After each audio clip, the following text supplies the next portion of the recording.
बरगढ़ जिला बरपाली जगबंधु दास स्नातक महिला महाविद्यालय आयोजित युव रेडक्रॉस शिविर रविवार उद्यापित हो जाइछे।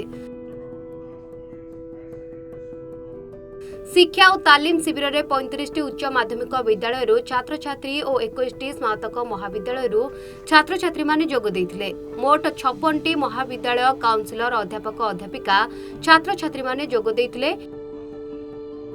तृतीय दिन सप्तम अधिवेशन में अग्नि निर्वापन उपरे बरपाली अग्निशम विभाग तालीम प्रदान करथिले। पर परे डॉक्टर सुभाष चंद्र दास प्राथमिक सहायता उपरे तालीम देथिले। जन सचेतनता उद्देश्य रे एक विराट शोभायात्रा शहर परिक्रमा करथिला। महाविद्यालय अध्यक्षा पद्मिनी दास को अध्यक्षता रे अनुष्ठित शिविर रे जिला युव रेडक्रॉस संयोजक परमानंद रथ परिचालना करथिले। शेष रे युव रेडक्रॉस काउंसिलर अध्यापक जतीन्द्र कुमार साहू धन्यवाद अर्पण करथिले। बरगढ़ चित्तरंजन साहू को रिपोर्ट सूचना टीवी।